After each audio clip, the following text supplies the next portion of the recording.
Good afternoon my all lovely friend. আশা করি তোমরা সবাই ভালো আছো, আমরাও ভালো আছি। তো আবার হচ্ছে নতুন একটা ব্লগ নিয়ে তোমাদের সামনে চলে এসেছি। আর এর হচ্ছে প্রথম পার্টটা আমি এর আগের দিনকে দিয়েছিলাম, তো এটা হচ্ছে সেকেন্ড পার্ট আমি নিয়ে এসেছি। কারণ একদিনে হচ্ছে ভিডিওটা দেওয়া সম্ভব হচ্ছিল না, তার কারণ অনেক বড় ভিডিও, তো সেই জন্যই হচ্ছে কেটে কেটে দিচ্ছিলাম। আর দেখো ফাইনালি আমরা হচ্ছে পৌঁছে গেছি। তো এইখানটায় হচ্ছে তোমার সামনের যে সিস্টেমটা ওরা এত সুন্দর করে বানিয়েছে, আর এরিয়াটা কিন্তু ভীষণ সুন্দর। তো যাই হোক, আমরা এই যে গাড়ি থেকে নেমে আর একটা পানির বোতল মানে পানির জায়গা নিয়েছিলাম আমরা হচ্ছে মিল্টনের, যেটা পানিটা ঠান্ডা থাকবে। আমরা ঘর থেকেই নিয়ে এসেছিলাম, তার কারণ পানি কোথায় পাবো না পাবো, যেহেতু মিশু আছে আর নিজেদেরও ঠান্ডা পানি খেতে ইচ্ছে করবে। আর এই সময়টা ভীষণ ওয়েদারটা একদম মানে বিরাট রোদ গরম ছিল মানে এই ওয়েদারটাতে। তো যাই হোক, এইখানটায় দেখো মিশুর পাপা চলে গেছে টিকিট করতে। তো এখানে আমরা হচ্ছে প্রথমে টিকিট করেছিলাম, প্রত্যেকজনের হচ্ছে 80 টাকা করে নিয়েছিল। তো আমরা টোটাল 4 জন ছিলাম, তো 4 জনে 80 টাকা করে টিকিট কেটে। আর এই যে দেখো এখানে হচ্ছে ম্যাপটা দেওয়া আছে কোথায় কি আছে। তো এইখানটায় আমাদের হচ্ছে ব্যাগগুলো একটু চেক করবে আর কি, কিছু আছে নাকি মানে আদার্স অন্য কিছু। তো আমার কাছে একটা বড় ব্যাগ ছিল, যেহেতু মিশুর সাথে ছিল, মিশুর জন্য কিছু খাবার আমি বাড়ি থেকে নিয়ে এসেছিলাম। আর এইখানের যে একটা অটো ইয়ে করা আছে মানে স্ট্যান্ড করা আছে, এখানে অনেক অটো ছিল। তো আমরা প্রথমে বুঝতে পারিনি যে এইখানটায় হচ্ছে অটো করে ঘুরতে হবে। আমরা ভেবেছিলাম এই টিকিটের মধ্যেই হয়তো হবে, বাট সেরকমটা নয়। মানে এখানে অটো করার জন্য তোমাকে আবার আলাদা করে হচ্ছে তোমার ইয়ে করতে হবে, মানে সেটার জন্য আলাদা করে পে করতে হবে। তো যাই হোক, এইখানটায় যে সামনেই একটু এসেই মানে প্রথমেই স্টার্ট, এখানটা হচ্ছে নীল গাই মানে নীল গরুগুলো এখানটায় রাখা ছিল, আর সাথে ছিল বনমুরগি। তো এই জায়গাটাকে আসার পরে আমার একদম অবস্থা খারাপ হয়ে গেছিলো, মানে এত রোদ গরম, তার উপর হচ্ছে তোমার এই যে পাহাড়ি রাস্তা, মানে একটু উপর দিকে উঠে সামান্য একটু এসছি, মোটামুটি 3 মিনিট হেঁটেছি, তাতেই অবস্থা একদম খারাপ হয়ে গেছে। তার উপর মিশুকে হচ্ছে পাপা নিয়েছিল যদিও, তো বললাম যে এইখানটা একটু বসি আগে, তারপরে একটু রেস্ট করি, তারপর ভাবা যায়। আর ওই যে উপরে দেখো বসার সুন্দর সুন্দর যে জায়গাগুলোর যে ছাতাগুলো করা আছে, সেগুলো এই নিচ থেকে দেখতে পাওয়া যাচ্ছে। তার কারণ ওই উপরগুলো পুরো মানে ওইখানে অ্যানিম্যালস, অনেক অ্যানিম্যালস ওইখানে আছে আর কি, সব একটা একটা করে জায়গা করা আছে সেইখানে। আর এখানটা মিশুকে বসিয়ে একটু পানি খাই নিলাম। তো আমরা অনেকক্ষণ ধরে বসে বসে ভাবছিলাম কি করব মানে। তারপরে মিশু দেখো এখানটায় হচ্ছে অটো থামানোর জন্য ও হচ্ছে এখানটা রাস্তাটায় দাঁড়িয়েছে, ও যতগুলো অটো পেরেছে সবাইকে হচ্ছে দাঁড় করাচ্ছে, মানে এরকম একটা অবস্থা। কিন্তু দুঃখের বিষয়, যতগুলো অটো দাঁড় করিয়েছে সেগুলো হচ্ছে সব মানে পিছন দিক থেকে এসছিলো। তো তারপরে সামনের দিক থেকে একটা অটো দেখতে পেয়ে ও একদম চিৎকার করে তাকে দাঁড় করিয়েছে। আর এই যে দেখো দাঁড় করানোর পরেই আমরা সবাই মিলে উঠে গেছি। মিশুর পাপাকে বলছিলাম তুমি হচ্ছে দাঁড় করাও, দিয়ে আমরা যাব। তো মিশুর বাবা বলছে যে ওখানে তো টিকিট করতে হতো, এইভাবে যদি আমাদেরকে মানে না মানে না নেয় আর কি, যদি আবার টিকিট করতে পাঠায়, তো সেই জন্য ও দাঁড় করা ছিল না। আমি আর মিশু দুজনে মিলেই চেষ্টা করলাম, মানে অ্যাকচুয়ালি মিশুই কিন্তু দাঁড় করিয়েছে। তো যাই হোক, এখানে আমরা পানির যে বোতল মানে জায়গাটা নিয়ে এসেছি, সেটা নিয়ে এসে আমাদের মানে ভুল হয়নি অ্যাকচুয়ালি। মানে এখানে প্রত্যেকটা জায়গায় মানে ঠান্ডা পানির হচ্ছে ইয়ে করা মেশিন বসানো আছে, আর প্রত্যেকটা জায়গায় ঠান্ডা পানির ইয়ে করা আছে, মানে তোমার ওই যে 5-7 মিনিট ছাড়া ছাড়া একটা করে জায়গায় হচ্ছে পানিটা বসানো আছে, যেখানে হচ্ছে ঠান্ডা পানি তুমি সুন্দর সেখান থেকে নিয়ে খেতে পারবে, সঙ্গে গ্লাসও দেওয়া আছে। তো যাই হোক, এখানে ফার্স্ট টাইম আমরা চলে গেলাম। এখানটা হচ্ছে কুমির ছিল, তো কুমির কিন্তু মানে পানিতে নেই, কুমির একদম আড়াতে উঠে শুয়ে আছে, বাট কুমির প্রথমে দেখতে পাচ্ছিলাম না, সেই জন্য আমি বাইরের ভিউটা একটু জুম করে তোমাদেরকে নেওয়ার চেষ্টা করলাম। ওই দূরে একটা ভীষণ সুন্দর একটা শহর দেখা যাচ্ছে, আর এই যে দেখো কুমির মামা ওইখানটাই শুয়ে আছে। অনেক চেষ্টা করার পর তারপরেই দেখতে পেলাম ওনাকে। আমরা যেই টোটোটাই করে ঘুরছিলাম সেই টোটোটাতে আরও একটা ফ্যামিলি ছিল, আর তাদের হচ্ছে ছোট ছোট বাচ্চা ছিল। তো সেই বাচ্চাগুলো মানে এত চিৎকার করছিল, আর হচ্ছে তোমার প্রত্যেকটা মানে অ্যানিমেলসকে ওরা ডাকছিল, ডেকে মানে তোলার চেষ্টা করছিল, বাট ওরা তো উঠবে না। হ্যাঁ, কিন্তু ওরাও তো বাচ্চা, ওরাও তো শুনছে না, মানে বারণ করলেও ওরা সে ওদের মতো করে চিৎকার করে ডেকেই যাচ্ছে, এরকম একটা অবস্থা। আর তার সাথে মিশু হচ্ছে যোগ দিয়েছে। আর এখানে দেখো একটা এত সুন্দর গাছে মানে এত সুন্দর সুন্দর করে পাখির বাসাগুলো দেওয়া আছে, ওইগুলো আমার মনে হয় তৈরি করে মানে যেগুলো বাজারে কিনতে পাওয়া যায় পাখির বাসা, সেইগুলোকে মানে গাছটাতে দিয়ে সাজিয়েছে যাতে পাখি আসে সেই জন্য।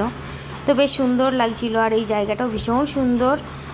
মানে যেখানটায় হচ্ছে এই যে চিতাবাঘগুলোকে রেখেছে, এইখানটায় চারিদিকটা এত সুন্দর করে সাজিয়েছে। আর দেখো ওনারা এখন সবাই নাক ডেকে ঘুমোচ্ছে দুপুরের খাবার মানে খাওয়ার পরে, আর আমরা হচ্ছে দুপুরবেলা ওদেরকে ডিস্টার্ব করতে এসেছি, মানে এরকম একটা অবস্থা।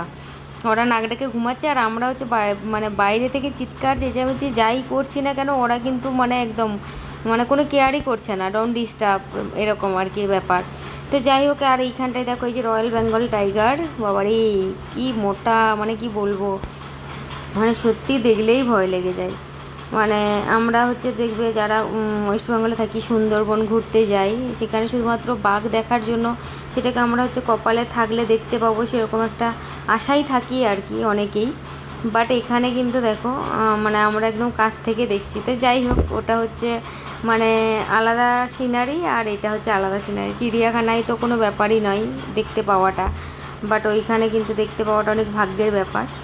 তো যাই হোক, এখানটায় দেখো এই যে তোমার হচ্ছে কিছু মূর্তি করা আছে বাঘ মামার, মানে যেখানে যেই অ্যানিমেলস আছে সেখানে তার সামনে ফটো বা তোমার হচ্ছে কী বলে মূর্তি এই সমস্ত বানিয়ে দেওয়া হয়েছে। আর প্রত্যেকটা জায়গাতেই কিন্তু সিকিউরিটি আলাদা আলাদা করে বসানো আছে। এই জায়গাটায় যেমন একটা সিকিউরিটি আছে, তারপরে তোমার ওই যে ভালুকের কাছে যেমন একটা সিকিউরিটি ছিল। আর সবথেকে বড় ব্যাপার আমার এই জায়গাটা কেন ভালো লেগেছে, এই যে সাইডগুলোই না, এই গাছগুলো একদম চারদিকটা এত সুন্দর পার্কের মতো করে সিস্টেম করে দেওয়া ছিল। আর এখানে দেখো অনেক পিপাসা লেগেছিলো, তো সেই জন্যই পানি খেতে মানে চলে এলাম, সামনেটাই ছিল। আর আমরা হচ্ছে ঘর থেকে একটা আমাদের নিজেদের গ্লাস এনেছিলাম পানি খাওয়ার জন্য, তো সেটাই করেই খাচ্ছিলাম। তো পানিটা যথেষ্ট ঠান্ডা ছিল, মানে একবারে যে বরফের মতো ঠান্ডা তা ছিল না, বাট নর্মাল পানিটা ছিল, বেশ ভালো। মিশুও খেলো, আমিও খেলাম, আমার পানিটা বেশ খেতে ভালোই লাগলো। অনেক জায়গার পানি তো খাওয়া যায় না। আর এইখানটায় দেখো এই যে এইগুলো কি আমি ঠিক জানি না, এইগুলো হচ্ছে এই যে ঘর করা আছে ছোট ছোট, কি সুন্দর করে। এটা হচ্ছে আমরা উঁচুটাই আছি, এটা নিচটাই মানে পাহাড়ের নিচের সাইডটার দিকে করা আছে আর কি ঘরটা। তো ওইগুলো তো আমরা দেখতে পেলাম না। তো তারপরে চলে এসেছি, দেখো এখানে হচ্ছে তোমার ওই যে বাঘ মামার হচ্ছে তোমার কি বলে ভাগ্নির সাথে দেখা করতে। তো এখানে হচ্ছে ওনারা শুয়েছিলেন। এইগুলো হচ্ছে তোমার ওই যে যে বিড়ালগুলো হয় না, ক্যাটগুলো বাঘের মতো ছাপ ছাপ, তো সেগুলোই হচ্ছে এখানটাই ছিল। আর উট পাখি ছিল। আর এই যে দেখো তোমার বিড়ালের ছবিটা হচ্ছে দেখালাম, এই বিড়ালটাই দেখছিলাম, ওরাও শুয়েছিল। মানে এই বিড়ালটা আর ওই চিতাবাঘটা মানে একই একদম গায়ের কালার আর মানে সব কিছু আর কি একই সেম ছিল।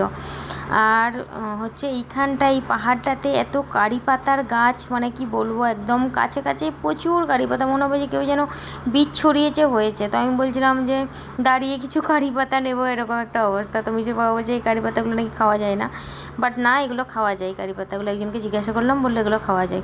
তো যাই হোক, সেখান থেকে সব ঘুরে মানে একদম আমরা একবারে নিচে চলে যাচ্ছি, মানে উপরের পুরো জায়গাটা ঘোরা হয়ে গেছে। এরপরে আমরা হচ্ছে নিচে যাব, কারণ নিচে হচ্ছে সিংহ মামা আছে আর তার সাথে হচ্ছে তোমার সাপ আছে, তো সেইগুলোই দেখতে যাব।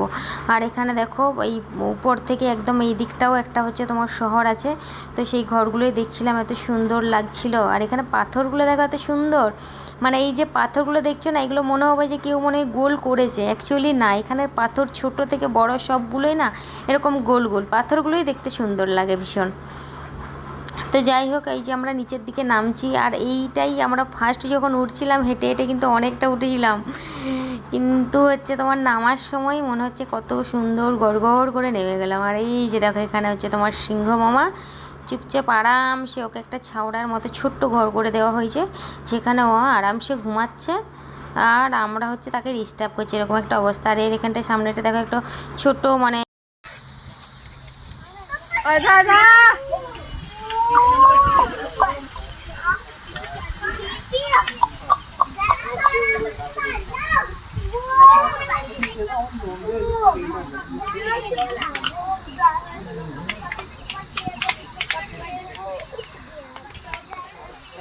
তো বনের রাজা সিংহ মহাশয়কে তো তোমরা দেখতেই পেলে। তো তারপরে আমরা চলে এলাম এখানে এই যে সাপ দেখতে। আর এইখানটায় হচ্ছে অনেক রকমের সাপ আছে। তো প্রথমে আমরা হচ্ছে দুটো যে ঘর, ওদের আবার ছোট ছোট ঘর করা আছে, ছোট ছোট নয় মানে মাঝে দেওয়াল দেওয়া আছে, অনেকটাই বড় বড় করা আছে। তো সেইখানে হচ্ছে প্রথম দুটোতে ছিল না, মানে দেখতে পাওয়া যাচ্ছিল না, গ্লাস লাগানো ছিল, তো তো দেখাই যাচ্ছিল না। প্রথম দুটোই নেই দেখে আমরা হয়তো ভাবছিলাম যে তাহলে মনে হয়তো নেই সাপ কোনো কারণে হয়তো। তারপরে এই যে দেখো এইখানটায় কেমন চুপটি মেরে শুয়ে আছে, আর গ্লাস লাগানো আছে, আর রোদ চকচক চকচক করছে, দেখা যাচ্ছে না। তো ওইখানটায় যদি হচ্ছে তোমার একটা ছাওয়া পড়ে, মানুষের ছাওয়া বা অন্য কোনো কিছুর ছাওয়া পড়লে তবে সেইখানটায় হচ্ছে দেখা যাচ্ছে। তো সেইখানটায় এই যে দেখো ছাওয়া ফেলেই আর তোমাদেরকে দেখানোর চেষ্টা করছি। এই দেখো চুপটি করে শুয়ে আছে। এটা হচ্ছে তোমার ওই বাংলাদেশের যে ভাইরাল সাপ তোমার রাসেল ভাইপার, ও কিন্তু এখানটায় শুয়ে আছে। আরও অনেক রকমের সাপ দেখলাম, তো হয়তো সবগুলো আমি ক্যামেরার মধ্যে নিয়ে আসতে পারিনি, তার কারণে যে হচ্ছে গ্লাসটা লাগানো ছিল, তো গ্লাসটা একদম চকচক চকচক করছিল, দেখা যাচ্ছিল না কিছু, আর অনেক রোদ ছিল। আর এখানে অনেক বাচ্চা এসেছিলো, তো বাচ্চাগুলো সত্যি ভীষণ খেলছিল, মানে ভীষণ। আর সত্যি কথা বলতে কি এই সাপ জীবজন্তু জানোয়ার এই সমস্ত বাচ্চারাই বেশি এনজয় করে। আর এই যে দেখো এই আবার কোথায় শুয়ে আছে বাবারে, মানে এগুলো কোথা থেকে এনে কিভাবে যে ধরে এনে সংরক্ষণ করেছে কি জানি বাবা। তো আরও অনেক মানে কাজ চলছে আর কি এখানের পুরো, মানে এই নতুন তৈরি হয়েছে, মানে নতুন বলতে হয়েছে আর কি 2-3 বছর হয়তো পুরনো। তো আস্তে আস্তে কাজ চলছে, আরও অনেক বাড়ানোর মানে ইচ্ছা পরিকল্পনা আছে যা শুনতে পেলাম এখান থেকে। তো চলো চিড়িয়াখানার ব্লগটা আমি এখানেই শেষ করলাম, অনেক কিছু তোমাদের সঙ্গে শেয়ার করলাম। এরপরে নেক্সট ব্লগ খাওয়া দাওয়ার পর্ব আসবে, তো ততক্ষণ পর্যন্ত তোমরা সঙ্গে থেকো, আর ভালো লাগলে সাবস্ক্রাইব করো।